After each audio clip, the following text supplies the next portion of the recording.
You type google.com in 1 second, but behind that tiny action, your device triggers a massive chain reaction.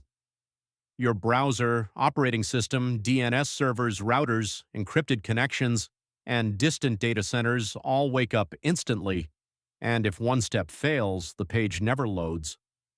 So what actually happens between pressing enter and seeing a website appear? Let's slow it down. Here's the journey. First, your browser checks whether it already knows where to go. If not, it asks the internet to translate the domain name into an IP address. Then your request travels across networks to the correct server. After that, your browser creates a secure connection, sends the request, receives the response, and starts building the page on your screen. So this is not one action. It is a relay race at insane speed. The moment you hit enter, your browser first interprets what you typed. Is it a search, a URL? Did you leave out https://? If you typed google.com, the browser fills in the blanks, then it checks its cache. Maybe it already remembers the IP address. Maybe it even has some files stored from a previous visit. If not, it asks the operating system. And if the OS does not know either, the request goes to DNS, the Internet's phone book.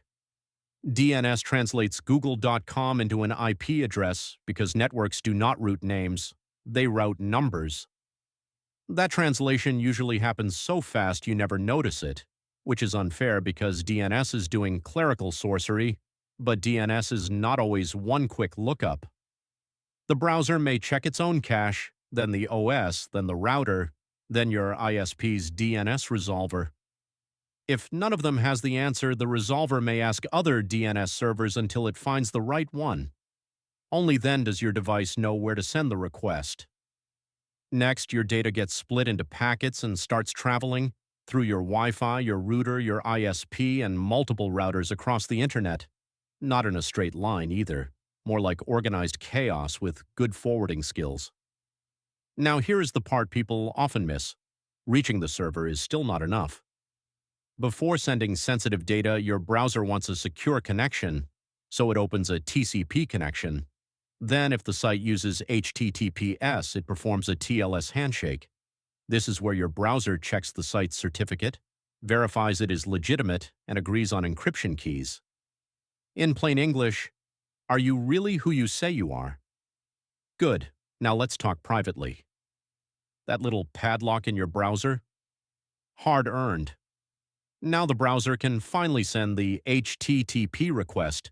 It asks for the page and includes details like browser type, supported formats, and sometimes cookies or login data. The server receives it, or sometimes a CDN, proxy, or load balancer receives it first and passes it along.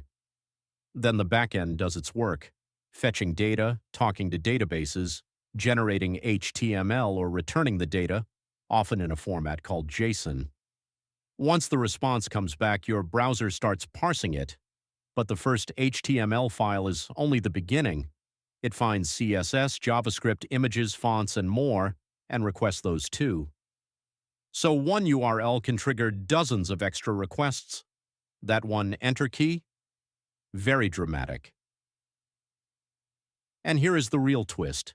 Your browser does not just show the website, it builds it. It reads the HTML, processes the CSS, runs JavaScript, calculates layout, and paints every visible element onto the screen. So the page that feels instant was actually assembled in real time. And if a site feels slow, the problem could be anywhere: DNS, network delay, encryption, server speed, JavaScript, or rendering. Opening a website is not one event, it is an orchestration. So the next time you type a URL, remember what just happened. A name was translated, a route was found, a secure connection was negotiated, a server responded, and your browser built a full page from scratch in milliseconds. The web feels simple only because an absurd number of complex things go right every time, and honestly, that is kind of amazing.